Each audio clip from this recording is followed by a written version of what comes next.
Good morning, everyone. Would we please stand for a moment of silence and the pledge?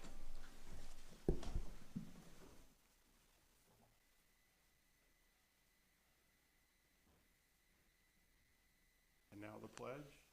I pledge allegiance to the flag of the United States of America and to the republic for which it stands, one nation under God, indivisible, with liberty and justice for all. Good morning, everyone. We'd like to call our meeting to order today. We begin with the approval of the minutes for June 22nd. Any comments, questions, additions? If not, a motion to approve. Motion to approve the June 22nd minutes. Is there a second? Second. First and second. Any questions, comments? If not, all in favor, say aye. Aye. Thank you very much. Next on the agenda, staff comments. I guess we're going to begin with recognition. Is that okay to do that first? Sure. Sheriff, everybody here for you for that, or you want to bring in the? I don't think. If they're not here, we can. The other one's not yet. Well, I skipped. Excuse me. I skipped over. Pardon me. I skipped over commissioner comments. Pardon me again. Okay. Vice President Baker, begin with comments. Yeah, I have a few. Good morning to everyone. Welcome back. Hope everyone had a wonderful July 4th holiday, and I think the commissioners enjoyed their time off. We'll find out today. So anyhow, just hope everybody had a great time. Looking forward to the next holiday. With that, I'd like to thank, I know Jamie Dick was very instrumental in putting together the Greg Shank 5K Memorial over in Williamsport. For those of you that don't know Greg Shank, he was a very, very important guy to our community. He was a coach of long distance runners, and he's coached some of the best distance runners in the United States, world actually. And he was well respected, well known. And he would have coaches from all over the country call him and ask him for ideas and thoughts and how they could move forward with athletes that they were guiding. And he was a special person to me. We grew up in Pinesburg together out between Williamsport and Clear Spring, and we were childhood friends. And then after I got out of college, he became my coach. And he helped guide me for 10 years to my best performances of my life.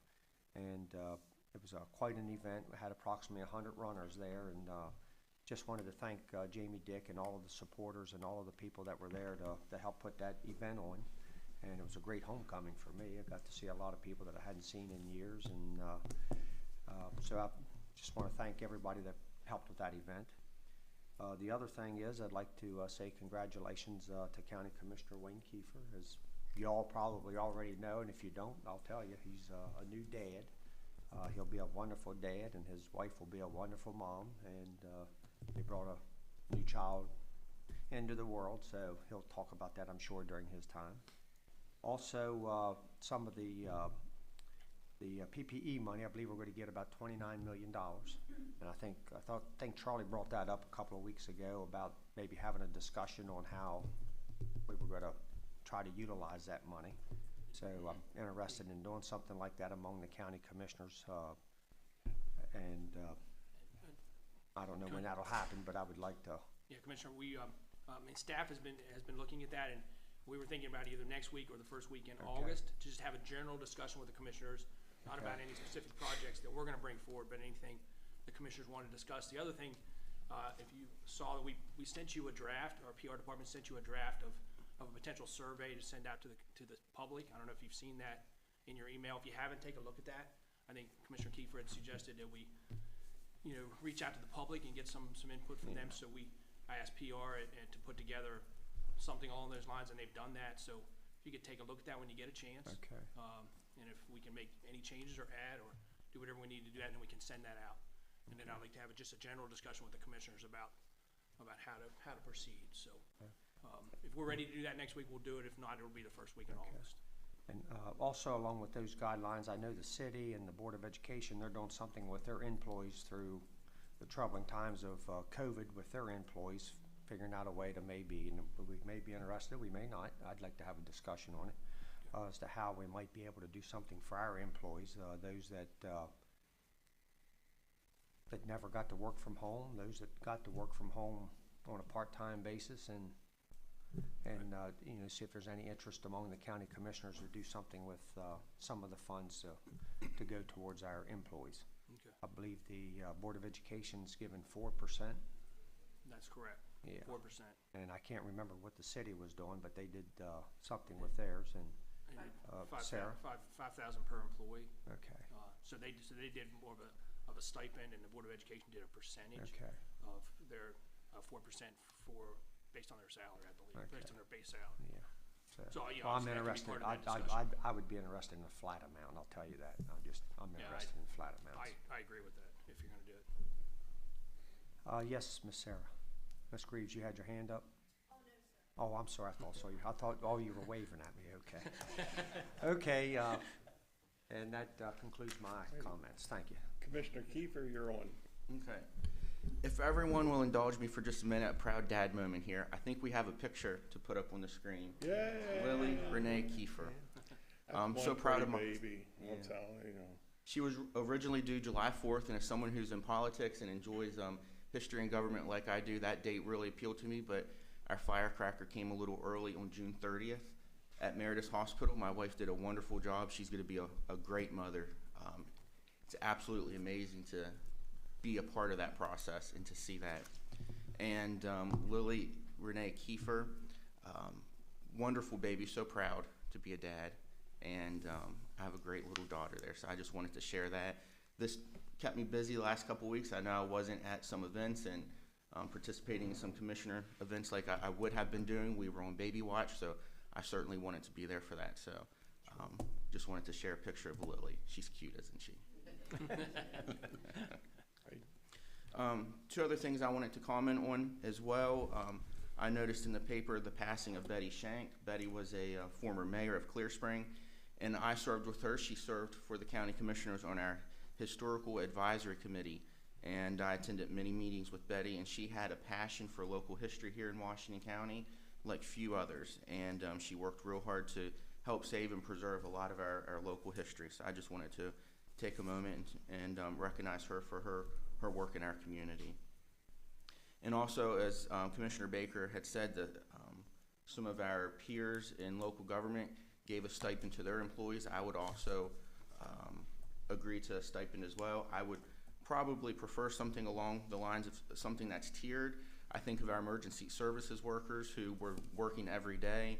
That includes our emergency services, patrol, detention center. They couldn't work an alternating schedule like some of our other employees did. So I would like to see a tiered system. This is just me speaking, that those employees who did work every day and didn't have the convenience or the safety of working from home, maybe they should get paid a larger amount, and then tiered it down. Those employees, I know we had some for a few weeks that were working alternating every other week. Right. So they had that benefit. And then I know some employees worked from home exclusively. So I would prefer maybe to see a tiered system to recognize those employees who we needed to work in the face of unknowns with the virus. So that's what I would prefer to see, but I would be supportive of something for the employees as well. So I just wanted to share my thoughts, and hopefully that can be incorporated as well. That's all. All right, thank you. Commissioner Burkett? We've been out for 2 weeks, and so if you'll bear with me here, I've been pretty busy. First, congratulations, Commissioner Kiefer, on the birth of your first child. I have 4 children of my own, and what a joy. My wife and I, a couple of weeks ago, enjoyed a meeting with Councilwoman Takesha Martinez and Janelle Rollins, the director of Nathan's Ridge. Janelle is trying to establish a treatment house for those coming out of addiction here in Hagerstown, and I'm hoping they'll soon be able to come before us and present their program, their organization to this board.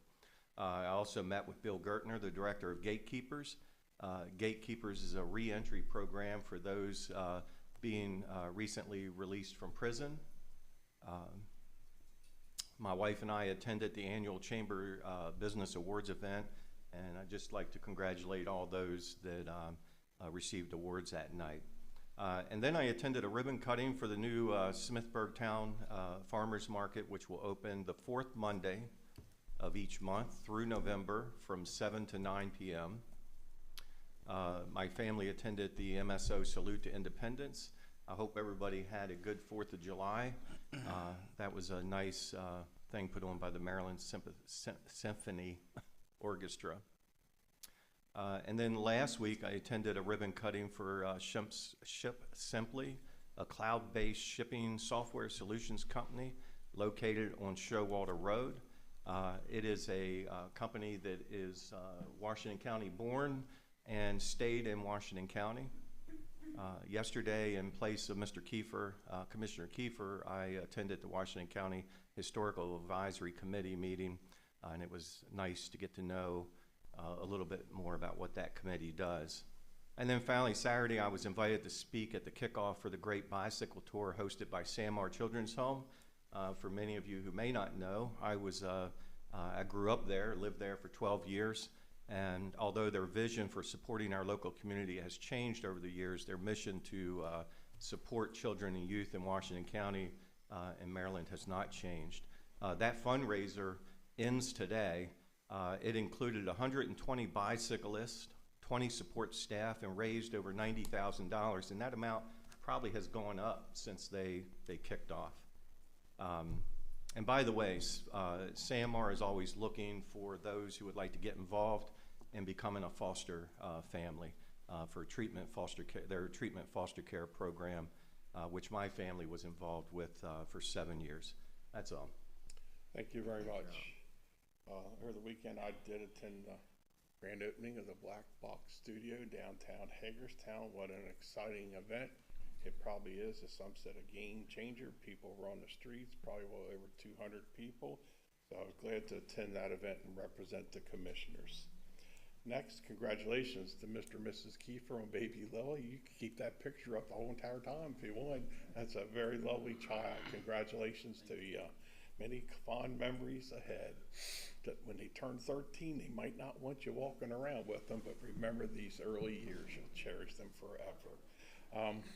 Also want to express thanks to our employees over the past year. They are going to receive a step in a COLA. I think we had the benefit of not having to raise insurance rates to them this year, showing our appreciation for all that.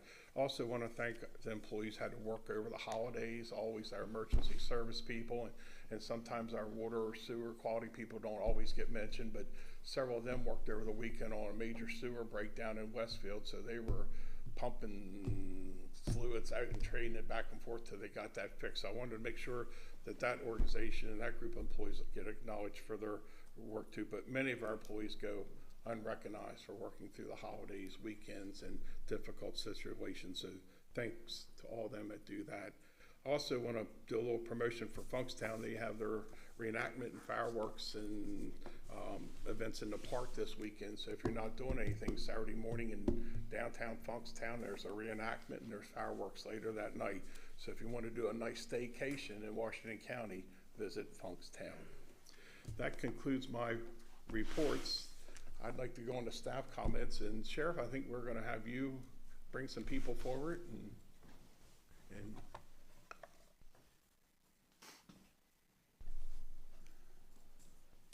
Morning, Commissioners.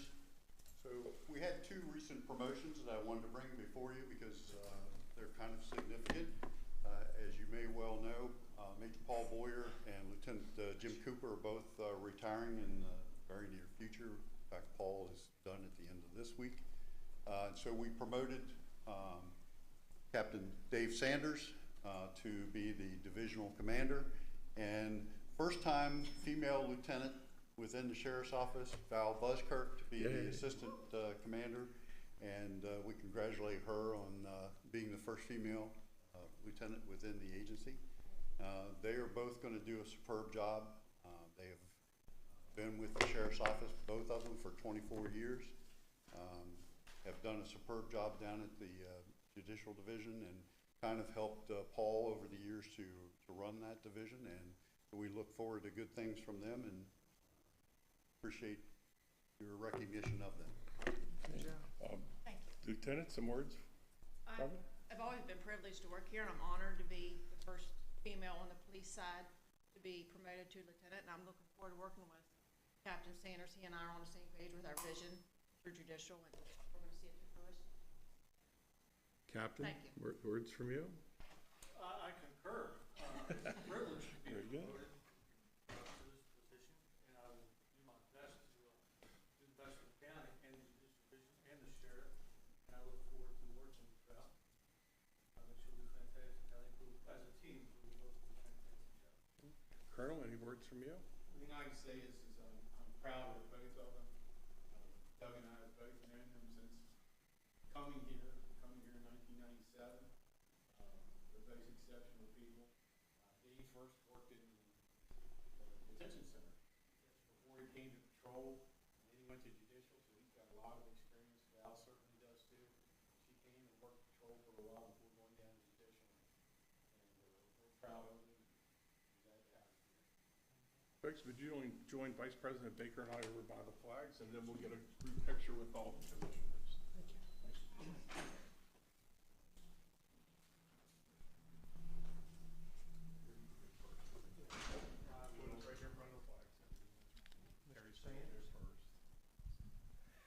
Again, next to me. Lifelong dream. Both of you, congratulations. I've had the opportunity to interact with you out there when I come in the mornings, and both of you have been very, very professional and done an outstanding job out there. And I do enjoy walking in the mornings and seeing either one of you out there. So I want to just say thank you for your promotion or your dedication to Washington County, and congratulations on your promotion. So with that, I'm going to be presenting to David Sanders a certificate of recognition. The Board of County Commissioners wish to congratulate you on your recent promotion to Deputy Sheriff, Captain, June 2021.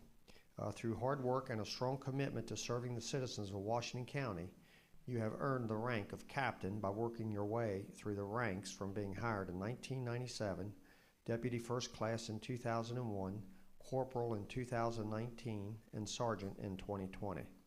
We appreciate all that you have given to Washington County and wish you the best of all your future endeavors. Signed by all 5 county commissioners. A great, wonderful certificate. And thank you very much. Rotate down.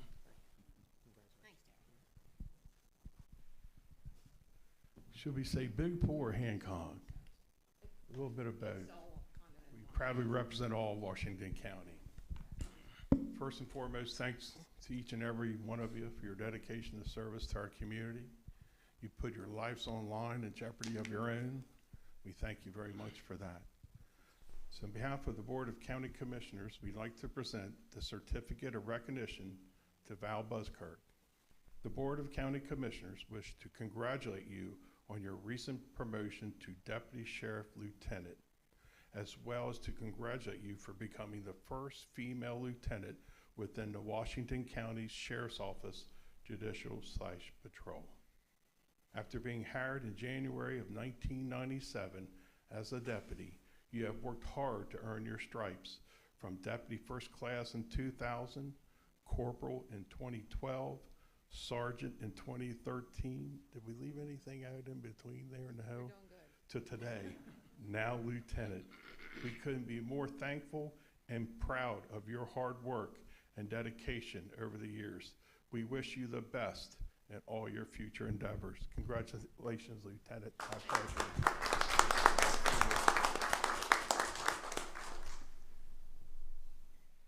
Now may we all pose with a photo with all the commissioners? Would that be okay, commissioners?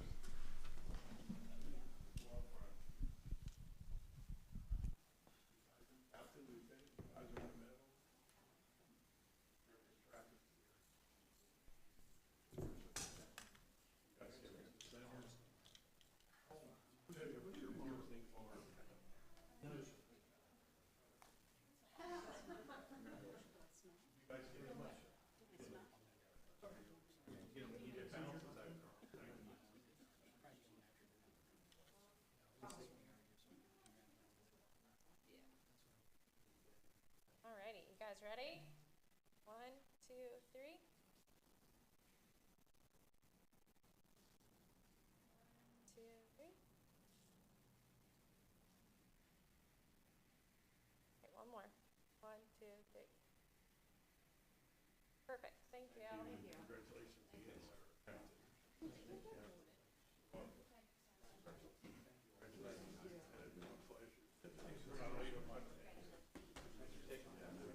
Again, a historic moment in Washington County.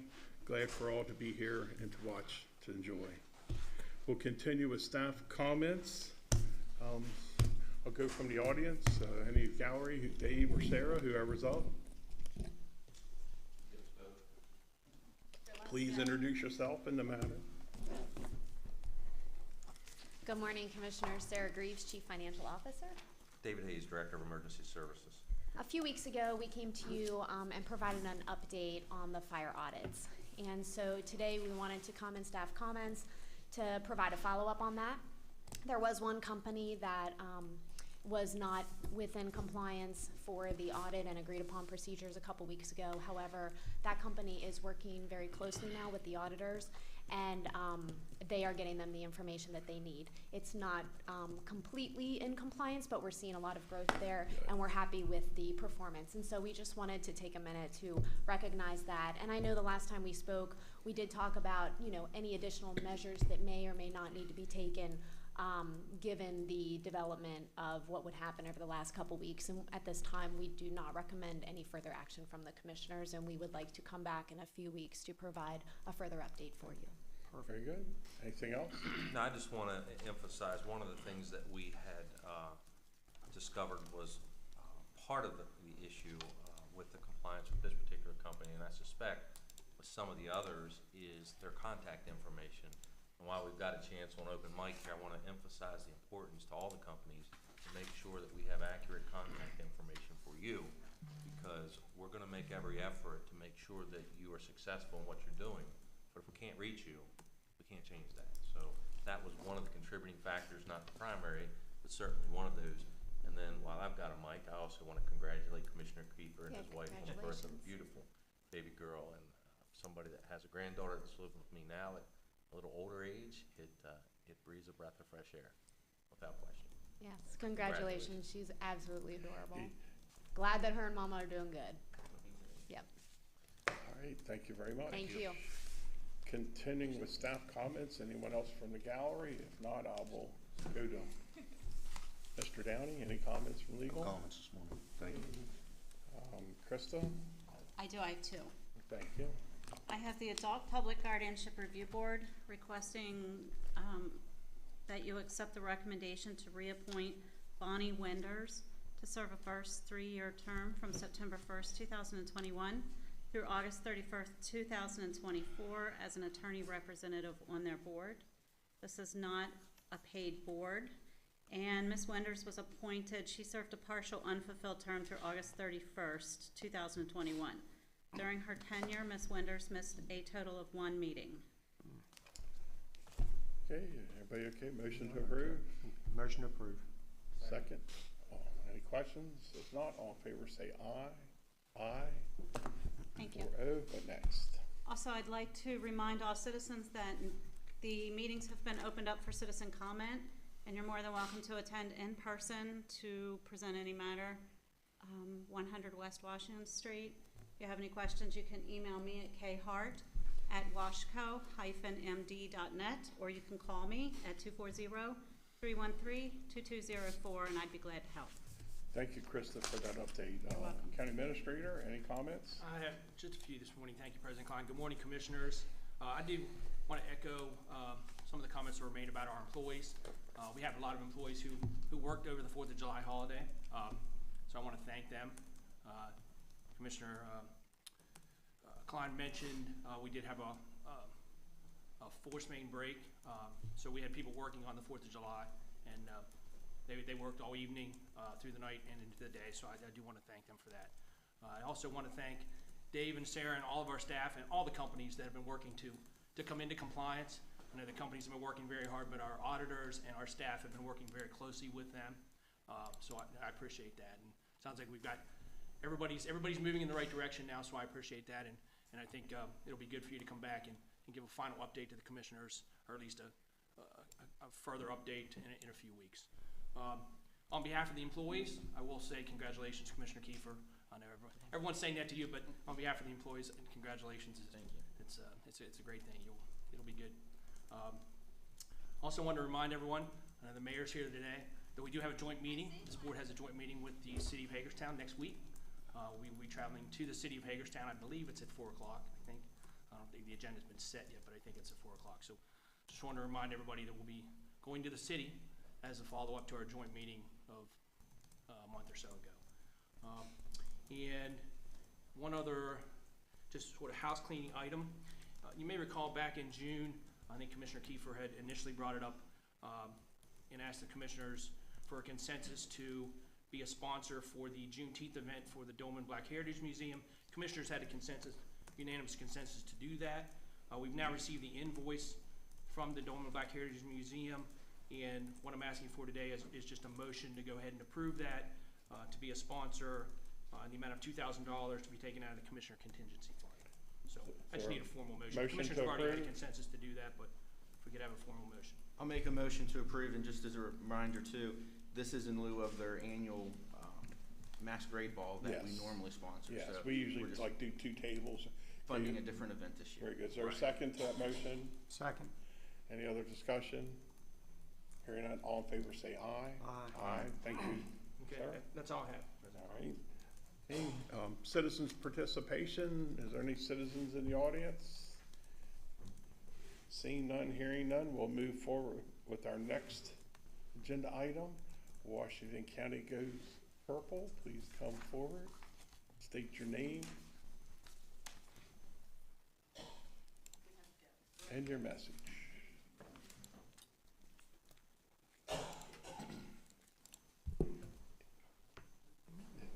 Thank you. Oh, boy. Thank you very much.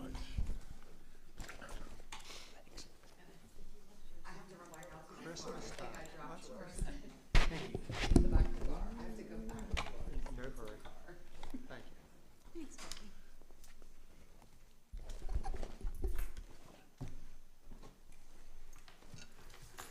Good morning. I know. Good morning.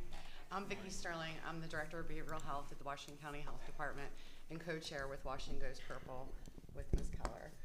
Washington Goes Purple is out of the strategic plan from the Opioid Operational Command Center Senior Policy Group from Governor Hogan's state of emergency.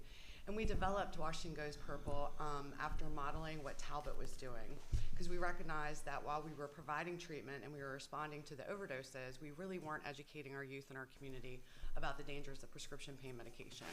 So for the past 3 years, seems like 10 some days, we have really worked hard to get out in the community and talk about things like the dangers of prescription medication, the importance of storing your medication. We've also expanded our messaging to what we see as a need. So it could be tobacco use, it could be marijuana use, it could be behavioral health issues, mental health. This year we're gonna focus on stigma because we know that's one of the biggest obstacles and barriers that someone faces when they're trying to get into treatment. You wanna talk about our community? Yes. So we appreciate you guys' support over the years. Just wanted to give a quick update that we were adding stigma to our messaging. We're going back out in the community now that thankfully everything is opening up, and we're going to start doing walking drug takebacks again. For those of you who aren't familiar, what we do is we actually go with a police officer and we go door to door, and we provide literature to the citizen about what we're up to, and we offer if they have any unused or unwanted medication that will take it and properly dispose of it. I think the first time we did it, over the course of 3 hours, we collected 205 pounds of medication. It's a lot, trash bags full. So we are going to continue that again. This September, we're going to go purple for Recovery Month like we have the last 3 years, and we ask for your participation. On Friday, September 3rd, we're gonna have our kickoff in Hagerstown City Park. Brandon Novak, who is a skateboarder. He was a star in the movie Jackass, and he's in recovery, is going to come speak at our event and share his story, which is extremely powerful. So I hope that you guys can be there. Saturday, September 25th, we're having our 4th annual recovery walk, and Tony Hoffman, who is a BMX Olympic rider who is also in recovery, is coming here to share his story before we walk the cultural trail to City Park and spread messages of hope and the message that recovery is real and it's possible. And we see a lot of hurting people in our community, a lot of trauma and a lot of substance use issues, but recovery is very powerful and it's very real. So we're gonna spread that message through our community. So we hope that you guys can be there. We plan on adding a lot more events as well, but those are the 2 main ones that we do every year, and just ask for your participation. Okay. Mayor, would you be so kind to get those events emailed to Krista so we can get like a calendar event and Absolutely. yeah, just for a reminder. Thank you. Absolutely. So we just wanted to provide a quick update. Obviously, the last year and a half, COVID has kind of overshadowed everything, and it was all about the COVID crisis. But unfortunately, we still have a substance use crisis in our community and in our nation, and it's kind of taken a back seat. So we want to make sure that it's still in the forefront of everyone's mind and that people aren't scared to reach out and get help, because it is available. Commissioners, any comments, questions? Thank you for all that you do. Keep up the great work. Thank you. Thank you very much. Thank you. And congratulations. on your Yes, she's baby. dear. Yes, she is.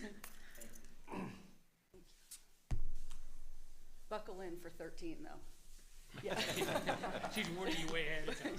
Yeah. Enjoy the first She 12 knows. years. Yeah. As someone with a 13-year-old at home. All right. Thank you again, ladies. Next on our agenda is the property acquisition. Todd Moser, would you come forward, introduce yourself and the topic?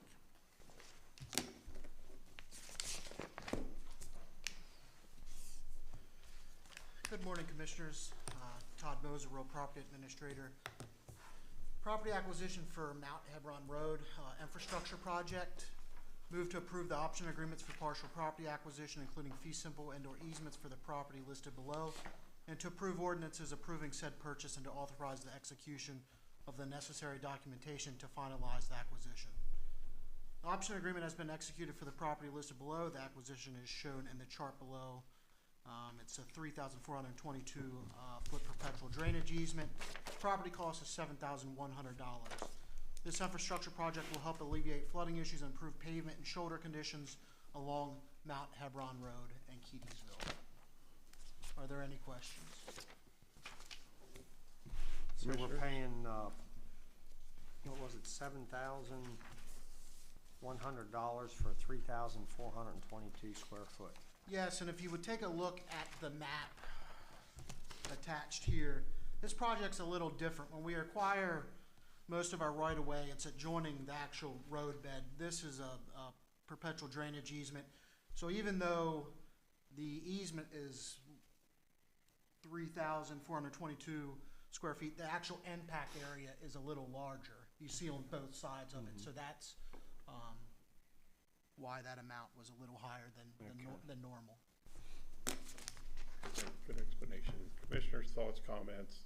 Is there a motion? Motion to approve. Is there a second? Second. First and a second on, any other questions, discussions? Hearing none, all in favor say aye. Aye. Aye. 4-0, thank you very much. Next up, Cumberland Street Project. Welcome back, Mr. Moser. Please introduce your friend there and proceed. Again, Todd Moser, Real Property Administrator. Andrew Eshelman, Director of Public Works. Cumberland Street property acquisition for program open space project. Move to approve the option agreement for fee simple property acquisition located on Cumberland Street in Clear Spring with tax ID number 040-17722. To approve an ordinance approving said purchase and to authorize the execution of the necessary documentation to finalize the acquisition. The option agreement for this program open space project has been executed for the property listed below. The fee simple acquisition is shown in the table below. This is 0.18 acres. It has a metal pole building on the property, and the property cost is $85,000. The project consists of acquisition of a 40 by 60 metal frame storage building as discussed, adjacent to Clear Spring Park on a 0.18 acre parcel. The property is accessed via South Hall Baker Circle and contiguous to existing parkland. The metal frame building is in good condition and was built by a private owner who used the building as an off-site storage and vehicle repair shop. The building is insulated and has electrical service but no heat or plumbing, which makes it ideal for park equipment storage. New storage facilities will be acquired as the county's existing long-term and winter equipment storage building will be lost as the county sheriff's office operations expand into 145 ICO Way building in the coming years.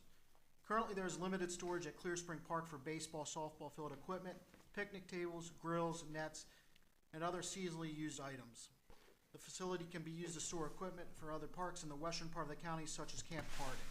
The acquisition is listed in county's FY22 program open space annual program, and 100% of the acquisition cost up to $90,000 will be eligible for reimbursement. Yeah, I'm personally familiar with this property, and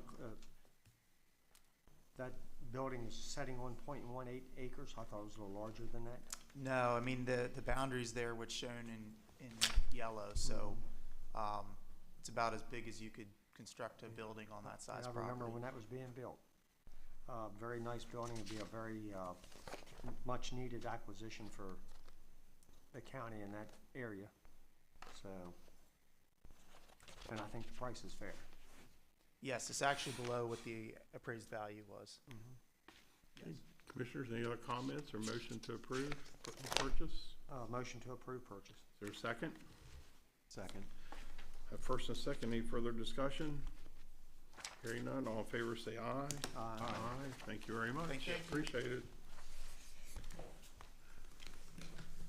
Next up, water transfer budget. Mark Bradshaw, please come forward, introduce the matter. Good morning, Commissioners. Mark Bradshaw, Director of Environmental Management. I'm here today to request approval of a budget transfer. Water Quality requests approval to transfer funds from the Sharpsburg Water Treatment Plant, TRP 023, to the General Water Treatment Plant Improvements, which is TRP 025, in the amount of $40,000. The Sandy Hook water system uses 2 wells to supply water to our customers. The production from well 2 has decreased over the years to where it runs out of water after pumping for 2 hours. The depth of well number 1 is 528 feet, and according to the well report, water-bearing zones were hit at 80 feet, 120, 255, 385, 485, and 503. The depth of well 2 is 300 feet, so we are proposing to drill the number 2 to a depth of 525 feet and attempt to hit additional water-bearing zones that are associated with well number 1. What did you say the, oh, I see it, 528 feet is the depth of well number 1. Yes, sir. And well number 2 How far apart are they? about 125 feet. Okay.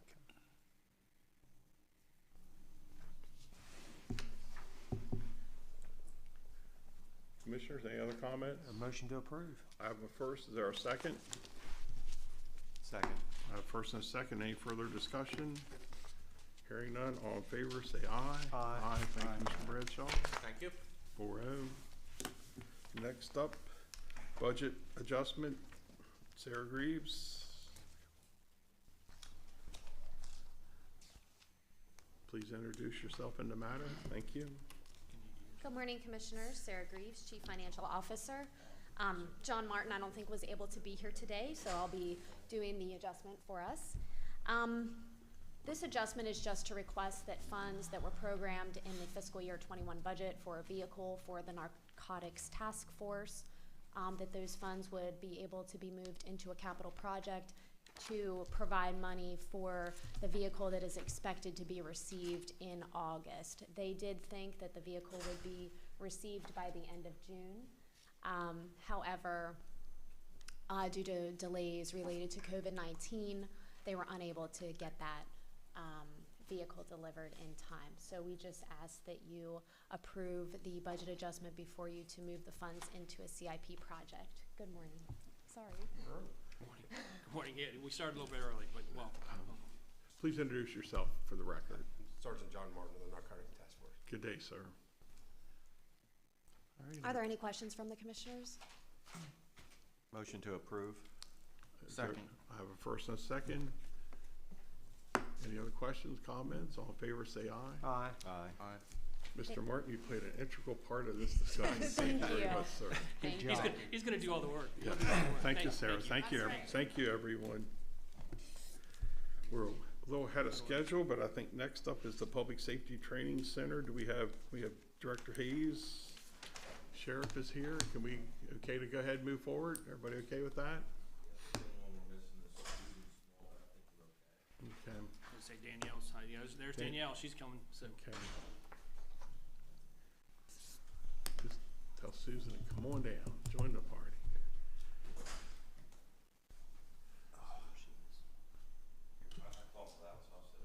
My mic's not on.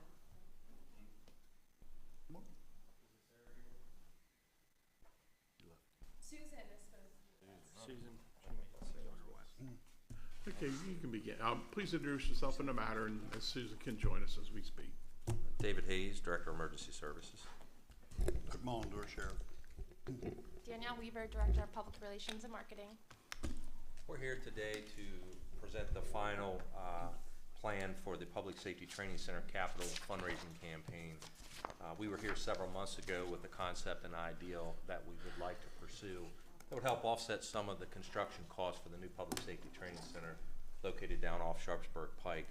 We've met with staff multiple times over the last several months. We've developed what is going to be an advertising campaign with Danielle and her team, and we've enlisted the help of Susan Small from Business Development.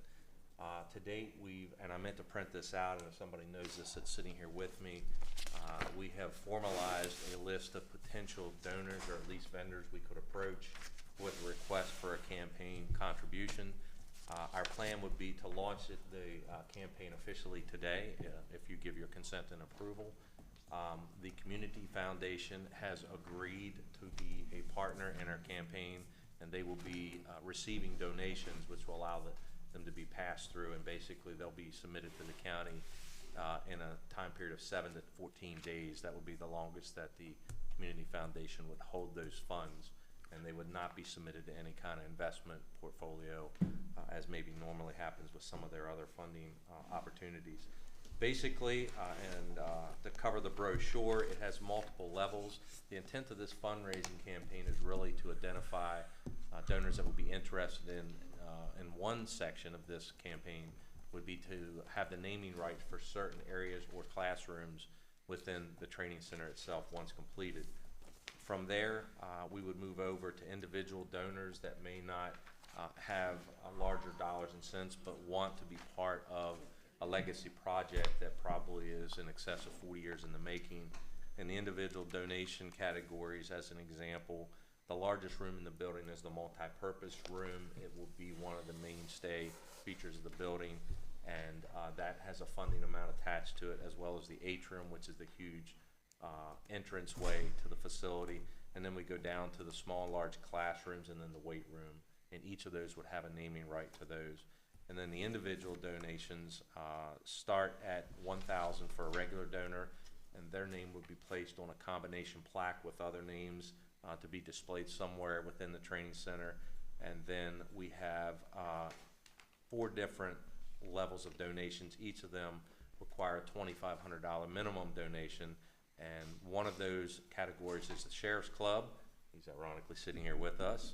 One of them is the Chiefs Club. That's more meant for the fire side of things. One is the Lifesavers Club, which is the EMS side of a donation. And then the Good Samaritan Heroes Club. And that's just somebody, again, that has a little bit larger donation that they'd like to make.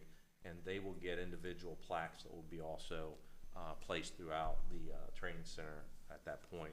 So I'll turn it over to the sheriff here for comment, and then over to Danielle if she has anything to add and what she might have planned as far as PR's contribution to make sure that we saturate the message and get out and reach these folks. So the Public Safety Training Center is an integral part of being able to train fire, EMS, and law enforcement, particularly in this day and age with all the active shooter and mass casualty events that are going on around the country. And the audio-visual portion of this is pretty significant. And by allowing the community to assist us in donating toward that cause, I think is very valuable. We saw this done actually in Chester County, PA, when we went up there to visit their public safety training center, and they were very successful in their campaign to do this. And so we felt that we could do the same thing. And that's why we're here before you today, to get approval to be able to do that. So thank you very much. Good morning. So from the PR side of it, we would definitely be making a dedicated web page on our website that would focus on this, and we would be pushing that out to the public frequently. We would use social media. We'll probably use radio for this campaign, and then possibly digital advertising to really help push it. But I think the majority of the donors are going to be hitting the ground and actually going and meeting with these sponsors. So we would be really relying heavily on our business development department to help with that. Commissioners, any questions, comments? Motion to approve the campaign? Motion to approve. Is there a second? Second. First and second, any further discussion? Hearing none, all in favor, say aye. Aye. And good luck. Thank you very much. And just so that you know, our intent is to run this about 6 months. We don't expect this to be a multi-year project, and that was one of the stipulations that the Community Foundation had is they didn't think they could manage this long-term. We were looking for a long-term capital campaign, so 6 months is pretty much about our target date. Hopefully it only lasts 3 months. I'll be good with that. I won't mind. Commissioner, I do want to thank the sheriff, obviously Dave's staff, PR. It really has been a joint effort. There's other county staff that have been involved as well, pulling this together, and the Community Foundation who stepped up to assist us on this. So Yeah, very much. I think this is going to be a great thing for the community and a great thing for the Public Safety Training Center. Yeah, So and I want to give a shout out to Stacy Crawford from the Community Foundation. That's right. She put a lot of work in making sure that she had a great understanding of what the program and project would be about, and then met with her board and basically made sure that if they had questions, they could be answered, and they were willing to come on board. So certainly to their board of directors, and then specifically Stacy Crawford, we appreciate her help. All right, thank you very much. Thank you very much. Next item on the agenda, sole source procurement, cybersecurity software. Mr. Rick Curry, and I think Dave Hayes, welcome back. Please introduce yourself in the matter. Good morning. Rick Curry, Director of Purchasing. David Hayes, Director of Emergency Services. Subject before you is the sole source procurement PUR 1512 cybersecurity software services for the Division of Emergency Services. Recommended motion, move to authorize a sole source procurement and system upgrade of cybersecurity software services for DES at a cost of $270,000 from Secure Lord Solutions of Odin, Maryland. We received this request from DES regarding this procurement.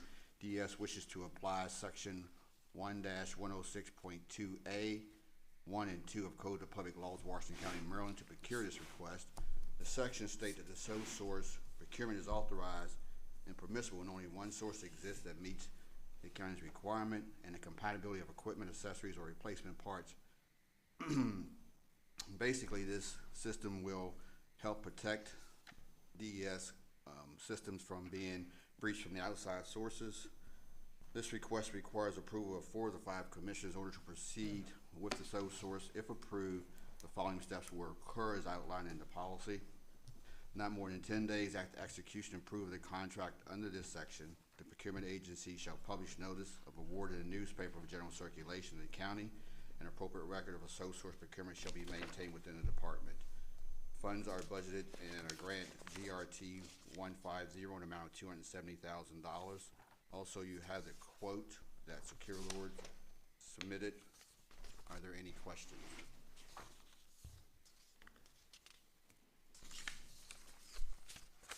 Commissioners, thoughts, comments? We need 4 of us to approve that. Is that correct? Yes, sir. Moved to authorize. Is there a second? Second. I have first and a second. All in favor, say aye. Aye. 4-0. Thank you very much. Thank you again. Next on the agenda, bid award, Pure Storage Flash Array Upgrade, Mr. Curry, and I think Josh. Please introduce yourself in the matter. Rick Curry, Director of Purchasing. Josh Romeo, Division Director of Information Systems. Subject before you is bid award PUR 1506, Pure Storage Flash Array Upgrade. Recommended motion move to award the procurement for Pure Storage Array Flash Array to the responsive bidder GHA of Odin, Maryland, who submitted a total lump sum of $64,206.54. The invitation to bid was advertised we normally do on various websites and in the media. You also can see the number of individuals who download the document. Basically, this will allow for additional storage space for teleworking and whatnot. The division is also for on the fiscal impact. The division is making a request to approve the use of the ARPA funds because of storage is required due to the increase in teleworking capacity.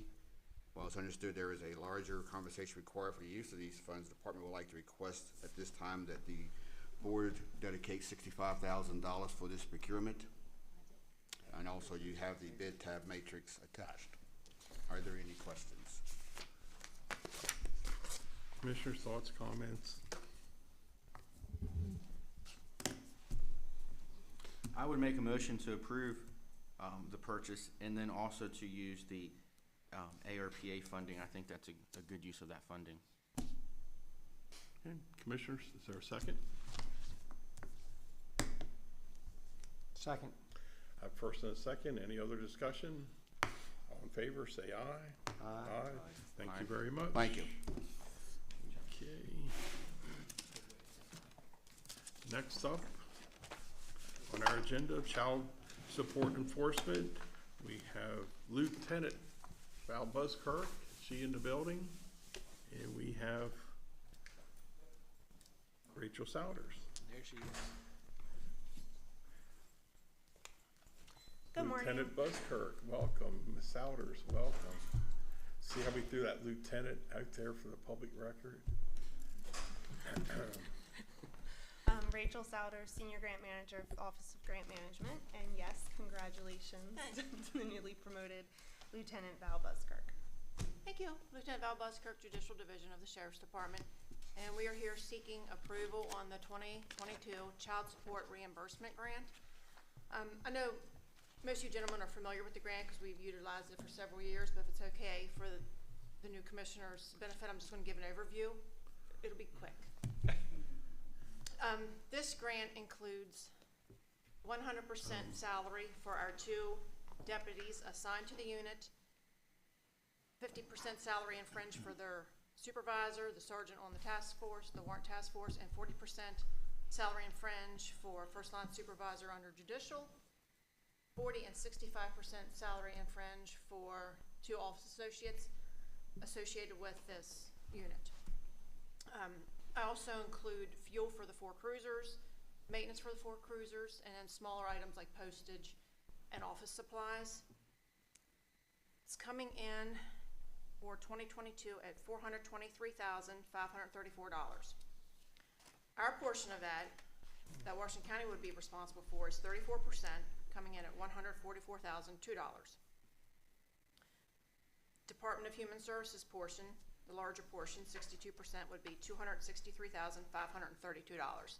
The balance is $16,000 even, and our local DSS contributes that to us. These positions are already established and staffed and utilized and needed. The goal of this unit is to serve the summonses and sometimes warrants to generate the monies for the children and their families. Real quick, in 2019, the unit took in 1,575 summonses. They served 1,349. That is 85.5% rate. The grant says we must be at 75%. Of course, we're exceeding it. We received 435 warrants in 2019. They served all but 30. That's 93% success rate. Like I said, this unit is established and needed. We have benefited from this grant for several years, and I would like to continue on with this. there's no questions, that's all I have. Commissioners, thoughts, comments? Motion to approve? Motion to approve. Is there a second? Second. All in favor, say aye. Aye. Aye. Thank you very much. Before you leave, our sources deep within county government have just informed me today is Sheriff Mullendorf's birthday. It is? Yes, it is. Well, Happy birthday. they were a day late with my source, but happy birthday to you. Happy birthday. Thank you very much. How'd you know that was him? Thank Thank you all. very much. Appreciate it. Next on the agenda will be the Next Generation 911 Addressing Authority. That would be, hey, come on in, have a seat and introduce yourself in the matter, folks. Hey, before we start, I want to ask Mr. Goodmanson just a personal question. I read the Pocahontas Times down in Pocahontas County, West Virginia frequently, and that name circulates in that newspaper quite frequently. Really? You have any kin or? West Virginia. Yeah, that was my thought. Okay, thank you. Same spelling? Same spelling. Okay. Yeah, thank you. Yes, Bud Goodmanson, GIS Manager. Jennifer Kinzer, Deputy Director of Planning and Zoning. Okay, we're here before you today to talk about the Next Generation 911 Addressing Authority. As you probably know, Next Generation 911 is a nationwide coordinated effort to move 911 to the next level of technology.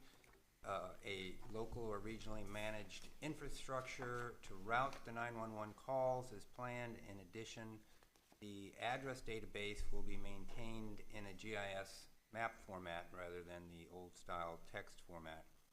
The Planning and Zoning Department maintains the master address database map for the entire county and is responsible for assigning new address in the county areas as needed. The county should be the responsible addressing authority to ensure this is done consistently across the county. The commissioners approved an MOU in May of 19 to transfer address authority and maintenance from the 8 smaller municipalities to the county. Each town was presented with the MOU and 6 have signed it. The planning and zoning staff, GIS staff, will work cooperatively with each town to assign new addresses. However, under the advice from the town attorneys for Williamsport and Funkstown, they have refused to sign the MOU as it is written, objecting to the clause which discusses making changes to existing road names and addresses to avoid duplications.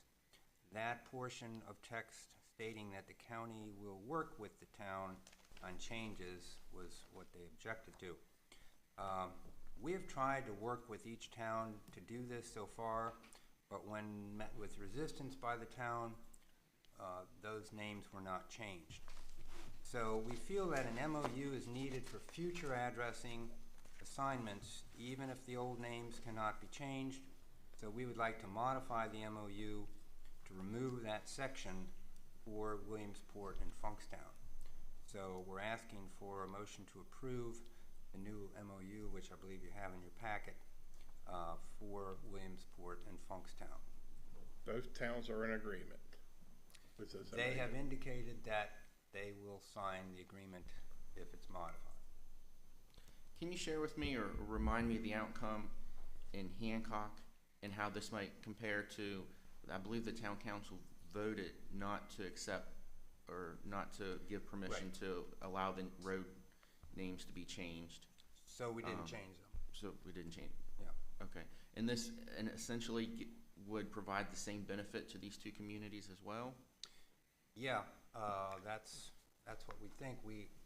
I'm not sure legally if we have the authority to change those road names inside the municipalities, but we haven't tried to do that if they objected to it. Go ahead. Sorry. There was also, we had a lot of questions on changing the names of roads, addresses for the individuals that own the properties. And because of all of the cost incurred to them, changing the driver's license, all their addresses for their credit cards, the length of time that it would take to be on the GPS map. I thought they said, if I remember correctly, it could take up to 2 years before the addresses are changed on the GPS mapping. There were all kinds of issues that we discussed here. Have any of those been addressed? We tried to get the nationwide mapping providers such as Google to make those changes as soon as they're effective, and in most cases they're made much less than 2 years. I think 60 to 90 days. Yeah. Has been the average for when they show up on a GPS device. And then also, if the property owners don't want to change their address, are they going to be forced to do that, or will that be up to their discretion? We ask the property owners to change, and we give them this certain phase-in time, but if they, we submit the changes for them to the tax assessment office, and I would imagine that.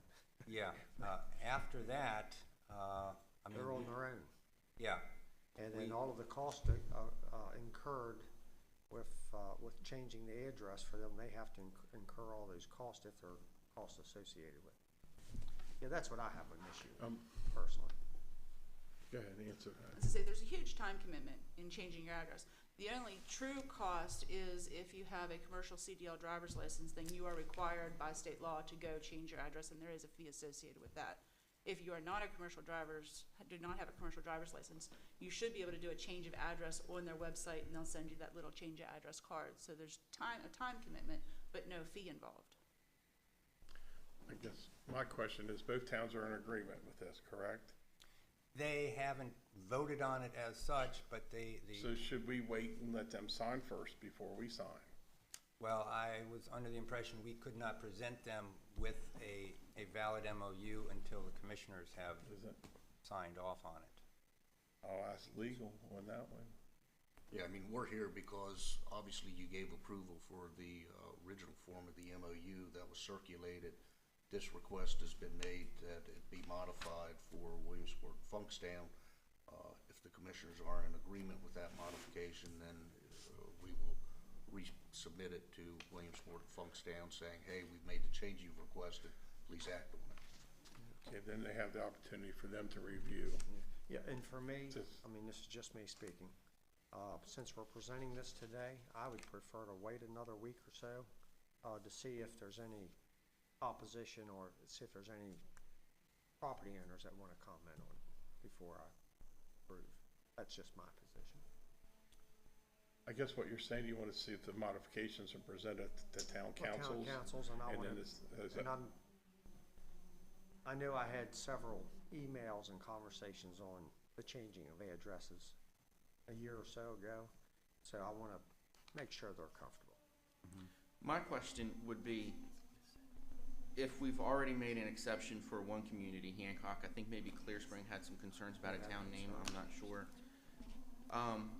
Why would we just not have a document that's consistent among all of our towns rather than have MOUs that are different for different communities? Because that's where a lot of our towns compare themselves to each other, and they might want to know, well, why does this town have that authority and we don't?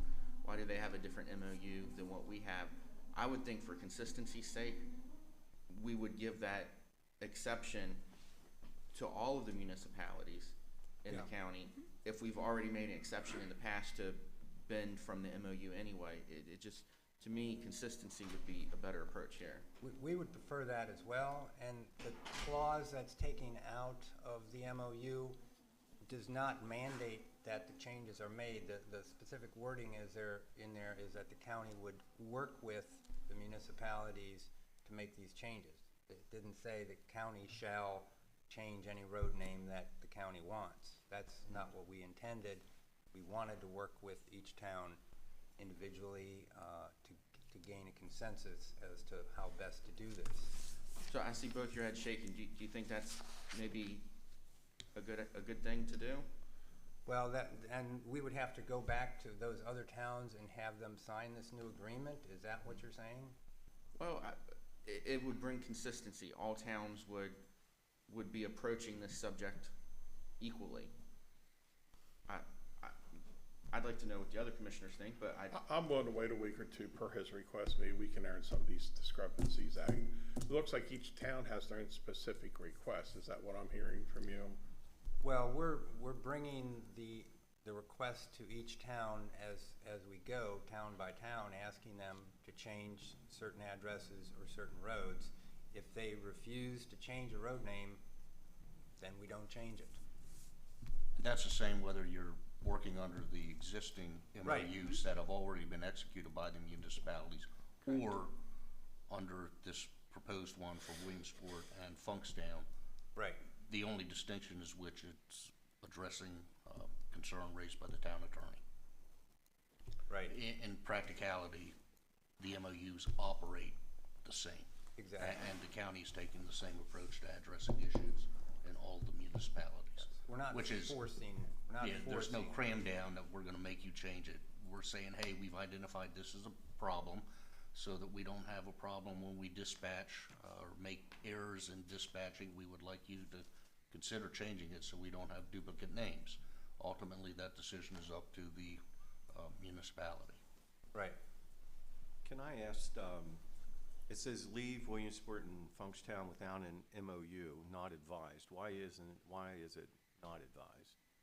We'd like to have consistency in addressing over the whole county, including those municipalities. If there is no agreement between those two municipalities, then they might go out and name a new street in their town that's an exact duplicate of something we already have.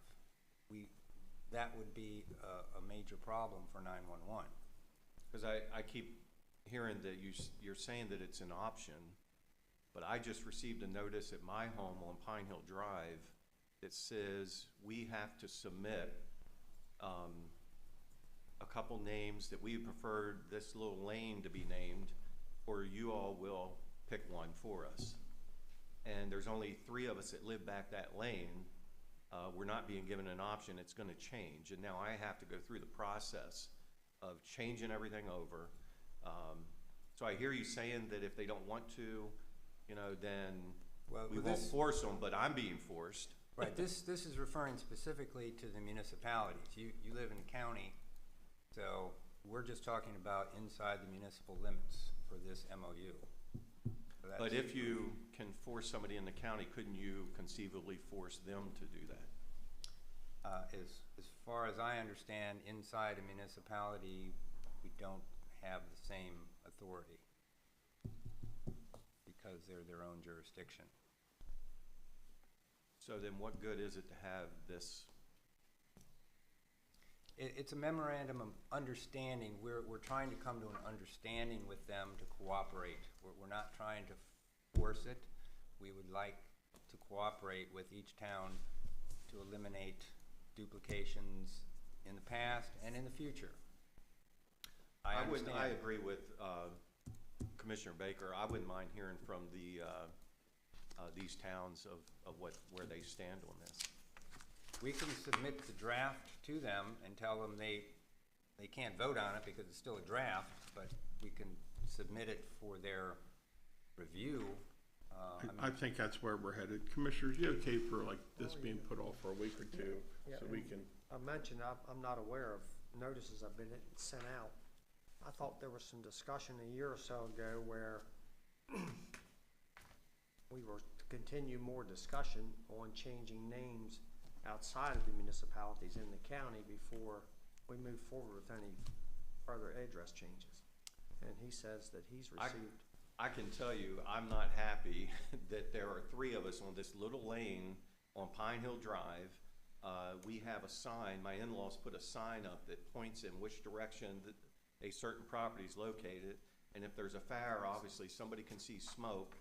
But now I have to go through the process of changing all my stuff because we live on a small lane off of Pine Hill Drive, which is only a block long anyway. It goes from 63 to Resch Road.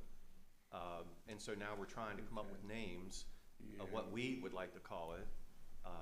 I'm happy with my Pine Hill address. Then So put what Pine Mr. Hill Burke- down, put Pine Hill down. Yeah, Charlie, you're trying to apply this to the two towns. Are we forcing? Yeah, it? in my mind, So- I'm being forced to change it, and so. So are we I hear you forcing the two saying- towns?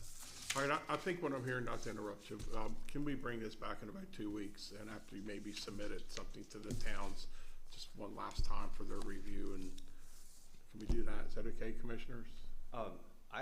Hearing what Commissioner Baker just said, I mean, if I'd be curious to know why we're being asked to change our name if it wasn't something that was.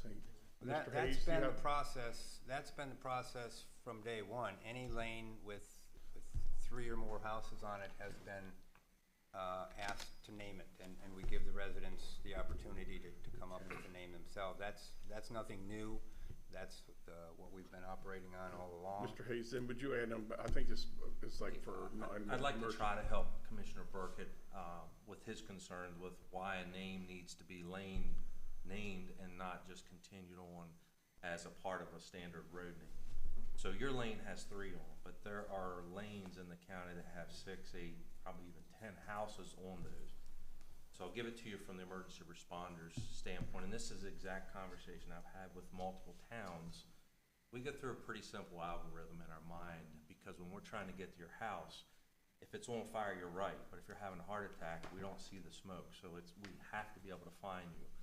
So the addressing is laid out in a grid format, and when we look at a map and we begin there, we're trying to go as fast as we can, but we can only go as fast as what the mind can process, what it can see. So when we're reading mailboxes, hopefully mailboxes going down the road, or the green reflector signs, we know that certain numbers, if it's 7800 Fairplay Road, that it's gonna be in the 70, if it's 7852 Fairplay Road, it is in the 7800 block, and the blocks are sequential. So some of the things that we work to readdress or try to readdress were addresses that are out of that sequence, because we have driven by, and I've been doing this almost 40 years, so I've driven by plenty of houses because they weren't in what we developed or what we're looking for as schematic of how we process addressing. As we're going north, the addresses typically go up. As we're going east to west, they go up. And then on the right and left side of the road, on the right side, you would have an even number potentially. The left side would be all the odd numbers. So all of that helps us process information quickly as we're driving 35 or 45 mile an hour down the road, trying to make up some kind of reasonable time to get to your house.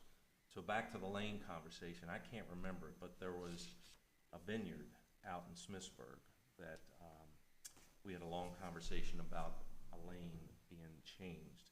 And that vineyard, I think, now is no longer in business, but the point is, there were multiple buildings back there, and none of those were in sequence in how they were numbered, and they all were named for the road, the main road out front, but they were all back a lane. So that creates a problem when we have to find that lane for your house, and I know there's a sign out there, but I haven't seen the sign, but everybody's interpretation of a sign may be somewhat different as to what we can see and identify at night. What we have done in some of those instances where it absolutely didn't make sense to change the lane and name the lane is we've given them some suggestion how they could better label and identify the properties that we could find. But overall, the ideal is we're looking for a road. When we're looking for Pine Hill Drive, we're looking for a house that sits on Pine Hill Drive. And I know that might not be what. Yeah, what I don't understand, if it's Pine, and I'm just talking, if Yeah, it's I'm Pine just Hill trying to- Drive, you plug that in, you have a number on Pine Hill Drive. But you go back Pine Hill Drive until you see the number and you go into that. If you can use a GPS, but So there's you're some saying areas. his road doesn't show up on GPS? No. What I'm saying is Pine Hill Drive, we see Pine Hill Drive as a road, not Okay. a lane, not part of a lane that has multiple houses on it. We're not looking for So that. how does because changing the name of that road? It now has a name, so it might be. And a sign out at the end, It might be county sign. his house number, I don't know, could be let's just use Burkett Drive, because I don't have any idea what the name would be. But, it should be. My because it's a in-laws wouldn't Burkett let me Drive. do that. I can. Yeah, well, we have a Burkett Drive anyhow, but I'm just trying to give it, now we're looking for Burkett Drive that we know intersects with Pine Hill Road. And then we're gonna make the right, I assume it's just a right turn or a left turn, one of the two off. In my mind, I just saw 3 houses that sit back my lane that have been there for 15 years plus. Sure. And it's never been a problem, and now we have Are you- to. This has nothing to do with that. I was keying in on listening to him say, we're not gonna force them. Right.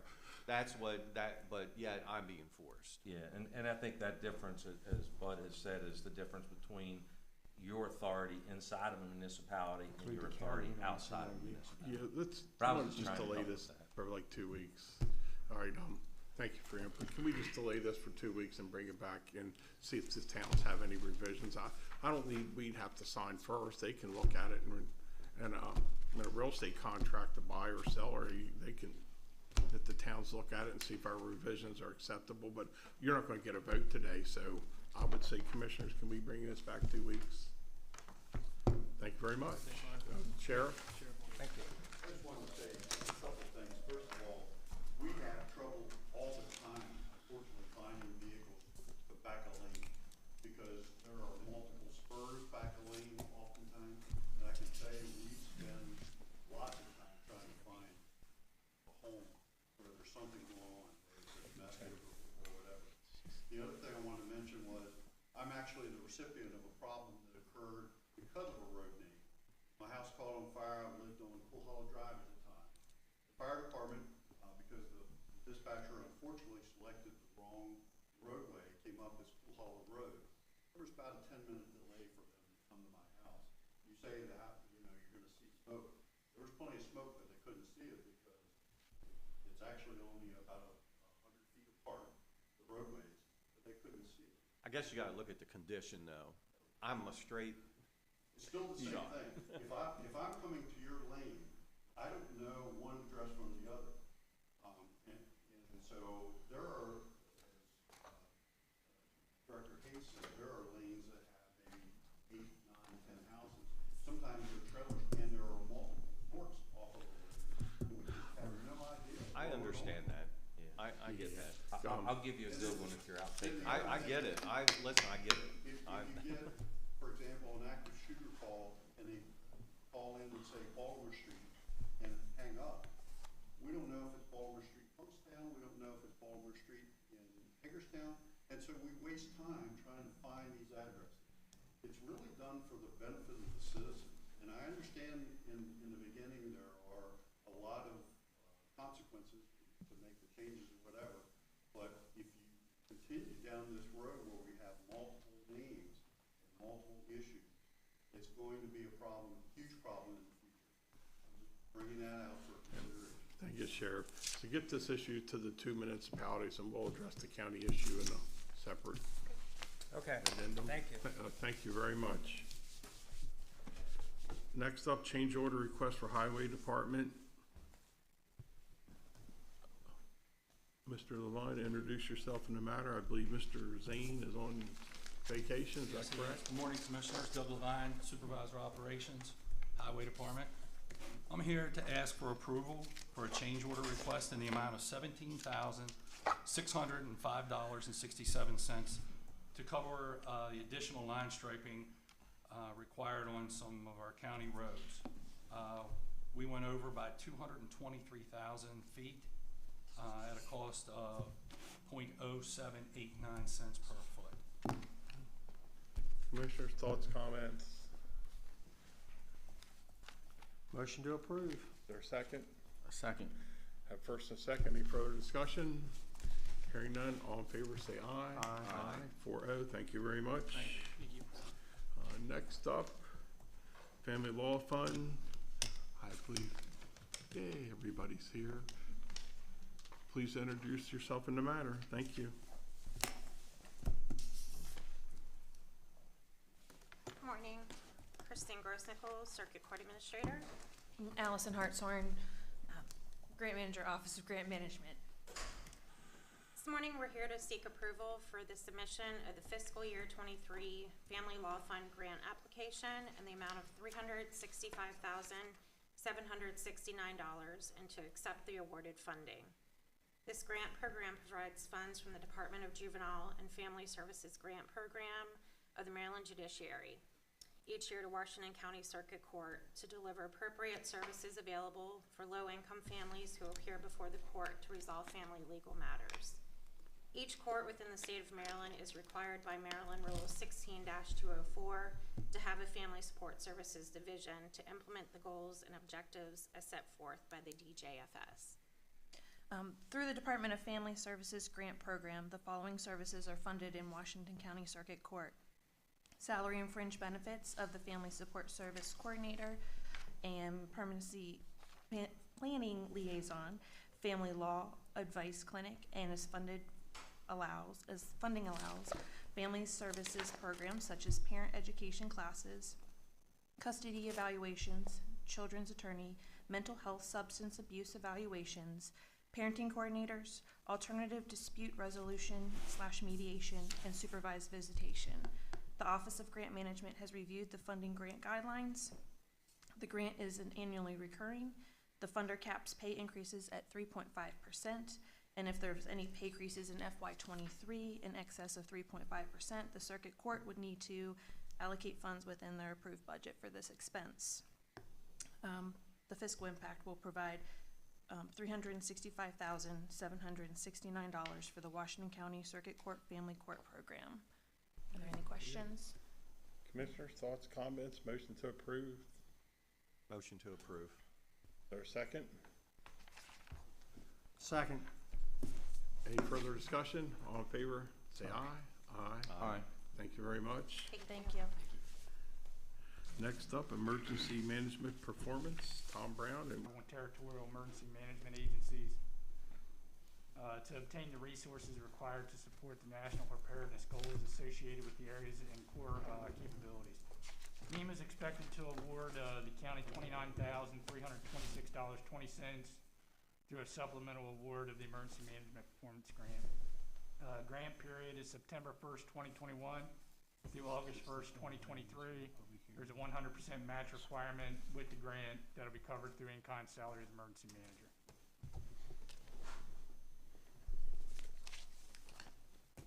Motion to approve. Is there a second? Second. Any further questions? All in favor, say aye. Aye. Thank you very much. Next up, Hazard Mitigation Plan Grant, Tom Brown and Allison, welcome back. Please introduce yourself in the matter. Tom Brown, Emergency Manager. And Allison Hartshorn, Office of Grant Management. Approved motion to apply for and accept funding awarded by the Maryland Emergency Management Agency to update the county hazard mitigation plan. This grant provides funding to update Washington County's hazard mitigation plan. The county is required to have its hazard mitigation plan updated and approved by both the Maryland Emergency Management Agency and the Federal Emergency Management Agency every 5 years. Current plan was written and approved by the Board of County Commissioners in 2017. This plan will involve and encompass all municipalities in Washington County. An approved hazard mitigation plan allows for application for hazard mitigation grants in an effort to lessen the impact of disasters and allows for requests for reimbursement during disasters to FEMA. Again, the performance period for the grant September 1st, 2021 through August 1st, 2022.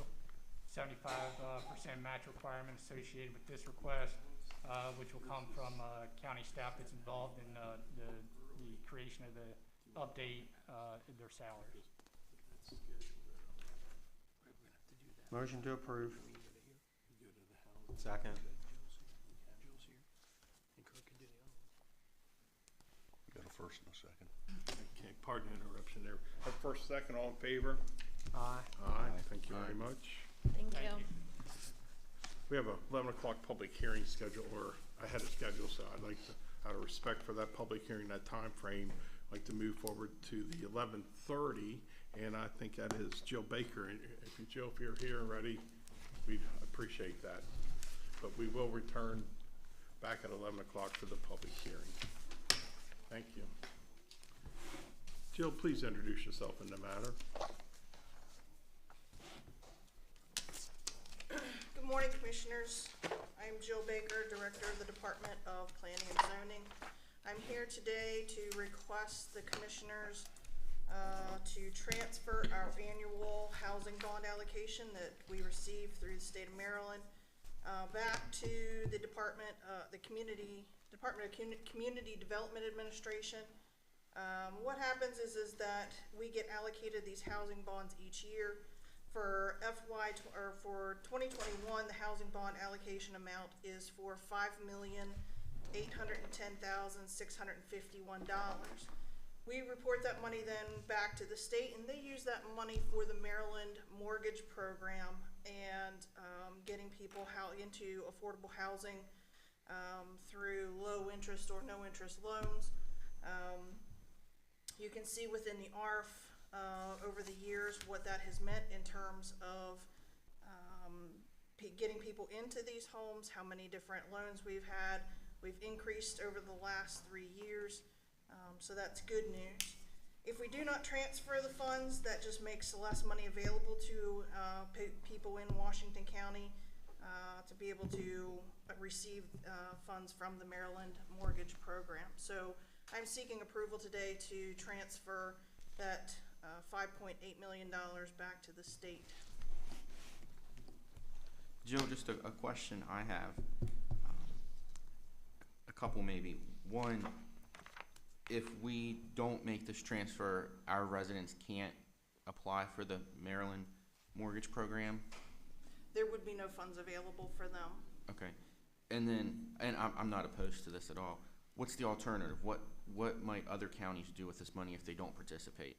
Or is this something that's generally practice done across the state? It's a practice done across the state. Really all it is because we don't have the resources available here in the county to be able to manage the program the way it needs to be managed and monitored and reported upon.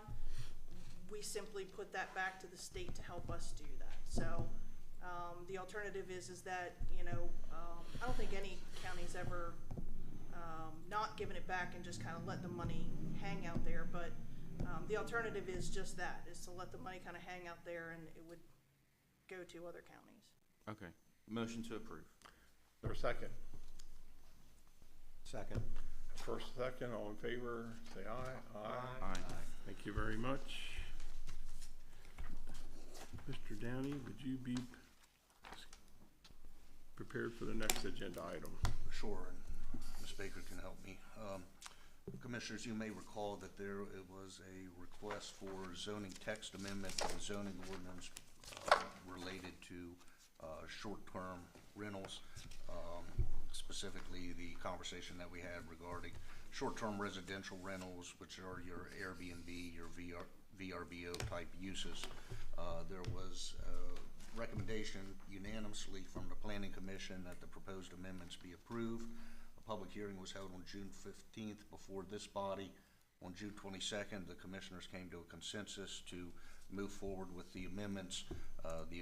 The rezoning case was known and titled as RZ 20-002.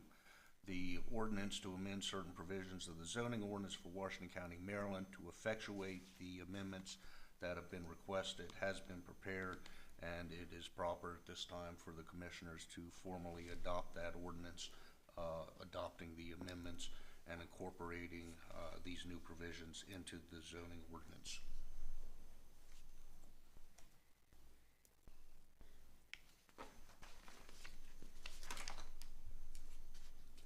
Commissioners, thoughts, comments?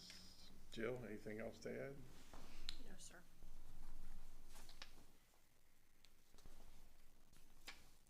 We've talked about this many times in meetings here.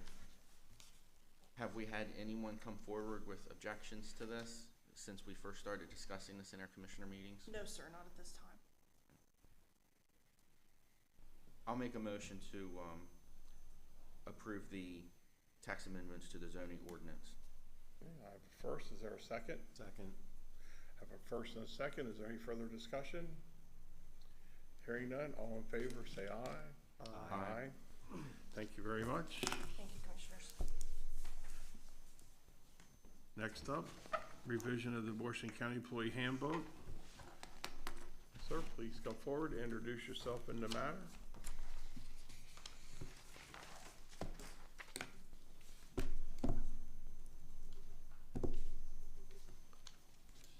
Morning, gentlemen and lady. I'm Larry Etchison, Director of Human Resources. This morning I'm bringing forth a proposal for a revision to the Employee Handbook PR 34, Leave.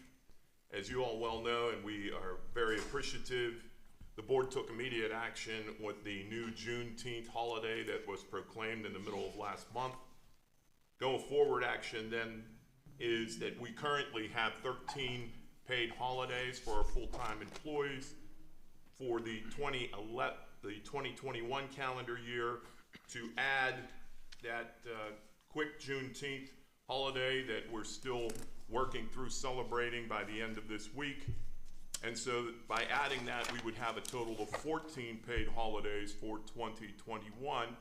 But then as a go-forward action for year 2022 and beyond, the Juneteenth holiday would be incorporated into the holiday schedule with the proposed removal of New Year's Eve Day, not New Year's Day, but New Year's Eve Day, to then go back to a balance of the current 13 paid holidays beginning in calendar year 2022. For myself, I'm speaking for myself, I certainly would never be interested in removing New Year's Eve. That's part of the great Christmas vacation that we all experience here in our country in honor. So for me, I'm certainly not going to be in support of eliminating New Year's Eve. And I'm going to support 14 holidays for our employees. I think all of the holidays that we are provided and enjoy are extremely important to all of the citizens of our county and country. So for me, I'm going to be supporting an additional holiday. All right, thank you, sir. I would never, ever not support New Year's Eve. That's just my position. Yeah, I'm in support of Mr. Baker's comments as well. I'd rather add one than take one. I agree with Vice President Baker. Commissioners, other thoughts, comments? I think with the addition of Juneteenth, we just give our employees that extra holiday. So I wouldn't want to take away New Year's Eve either. I say we go from 13 to 14 holidays, and I'm okay with keeping it that way. Any other comments? I agree. I did reach out to Larry though, and I just out of curiosity, I asked him how, on average, how many days does our employees get off per year, not including sick time? And on average, our employees receive 7 weeks, the equivalent of 7 weeks off throughout the year. But I do support giving this extra holiday to the employees. What's the fiscal impact? That would be very well, actually, the fiscal impact would be nothing because either they would be working or not. There would be an extremely small service impact going from 247, theoretically 247 service days to the community to 246. Same policy will be in place for those who have to work the holiday, correct? Yeah, no change there. We would just now, based on what I hear, if it's voted for, we will now just incorporate that in going forward. Vice President Baker, would you like to make a motion for that? Yeah, but I just wanted to comment on Commissioner Burkett's comment on 7 weeks off. And I think that's great information, but that's earned time that they have off, correct? That's time that they've earned. Vacation, holidays. Okay. I just wanted to make sure Yeah. we got that. Okay, good point. Yes, sir. So I will make a motion for the county to increase their holidays from 13 to 14. Is there a second? Second. First and second, any further discussion? All in favor, say aye. Aye. Thank you very much. Thank you for your benevolence. I'm sure employees will enjoy the next holiday. You're welcome. Thank you. Okay, we're still way ahead of schedule. If the commissioners don't mind, we can begin with the next agenda item, discuss the review the approval process for local nonprofits.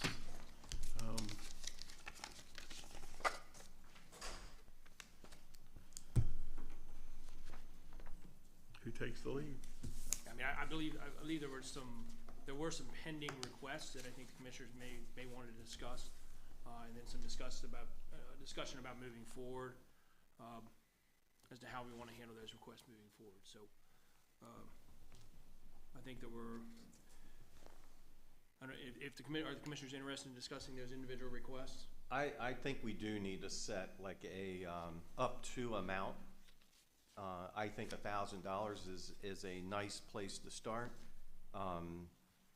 but I think that should include any request, whether it be for trash services, fees at the Ag Center, or golfing fees, or any other fees that the county charges when a nonprofit comes to us and says, hey, we would like to maybe have some consideration here that we set an up to amount of $1,000 or another amount, but setting some sort of standard.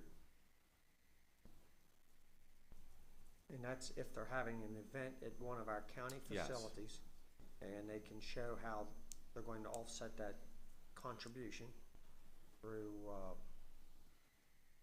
our golf course. And I'm going to use the golf course. So ultimately, our goal is to try to get more golf tournaments to Black Rock.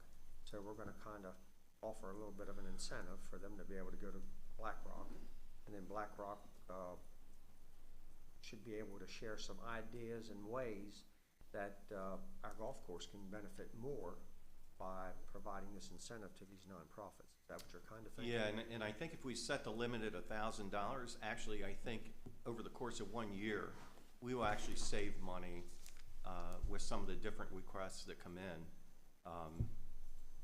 based on what I've looked at in the past. I'm fine with moving forward with a plan like this. I agree we should set a limit. I think maybe it's implied, but I'd like to make it known that our intent, if we move forward with this, is to help Washington County nonprofits. It's not any nonprofit. So Boys and Girls Club of Washington County, but maybe not Franklin County, PA, would have that benefit. And that organization, I would think we would want to benefit Washington County citizens, would be the primary target of who that nonprofit organization benefits. So maybe if it's for an organization that might raise money, I can't think of one offhand, I know there's some, but maybe they support a national cause, but it's not a local cause. I don't know if I would give that organization the same support if they don't target who they help, the mission of their organization being Washington County. Does that, do you follow what I'm trying to say? Well, and they would still have to come here for the approval, so.